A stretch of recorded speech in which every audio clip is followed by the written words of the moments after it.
Hi viewers, இப்போ நம்ம பார்க்க போகிறது மோட்டோ எட்ஜ் 60 ப்ரோ. இதில் என்னென்ன ஸ்பெக்ஸ் கொடுத்துருக்காங்கன்னு பார்ப்போம். ஸ்டார்டிங்கில் டிஸ்பிளே வந்து ஆரம்பிப்போம். இதில் வந்து POLED டிஸ்பிளே கொடுத்துருக்காங்க. 120 Hz ரெஃப்ரெஷ் ரேட் வருது. இது இல்லாமல் HDR10+ சப்போர்ட்டும் கொடுத்துருக்காங்க. சைஸை பொறுத்த வரைக்கும் 6.7 இன்ச்சஸ் சைஸ் கொடுத்துருக்காங்க. சென்டிமீட்டரில் சொல்லணும்னா 108 சென்டிமீட்டர் கொடுத்துருக்காங்க. ப்ரொடக்ஷனுக்கு என்ன யூஸ் பண்ணியிருக்காங்கன்னா கார்னிங் கொரில்லா கிளாஸ் 7 யூஸ் பண்ணியிருக்காங்க. நெக்ஸ்ட் ப்ராசஸருக்கு வருவோம். இதில் வந்து மீடியாடெக் டைமென்சிட்டி 8350 அப்படின்னு ப்ராசஸர் யூஸ் பண்ணியிருக்காங்க. மெமரி டைப்புக்கு வருவோம்.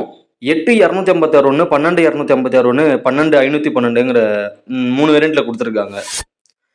கேமராவுக்கு வந்தோம் அப்படின்னா பின்னாடி வந்து 50 MP ரெண்டும் 10 MP ஒன்று கேமரா செட்டப் கொடுத்துருக்காங்க. 4K வரைக்கும் வீடியோ ஷூட் பண்ணிக்க முடியுங்கிற இது மாதிரி சொல்லியிருக்காங்க.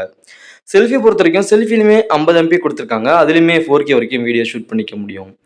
இதில் நம்ம படம் பார்க்குறோம், சவுண்ட் எக்ஸ்பீரியன்ஸ் நல்லா இருக்கணும் அப்படிங்கிறதுக்காக ஸ்டீரியோ ஸ்பீக்கர் செட்டப்பும் கொடுத்துருக்காங்க. இல்லை டால்பி அட்மாஸ் சப்போர்ட்டும் வருது. 3.5mm ஜாக் வந்து கிடையாது. மற்றபடி நம்ம ஒயர்லெஸ்ல யூஸ் பண்ணிக்கலாம். இன்டிஸ்பிளே ஃபிங்கர் பிரிண்ட் வந்துடும். இதில் முக்கியமாக பேட்டரிக்கு வந்தோம் அப்படின்னா 6.5 mAh பேட்டரி கொடுத்துருக்காங்க.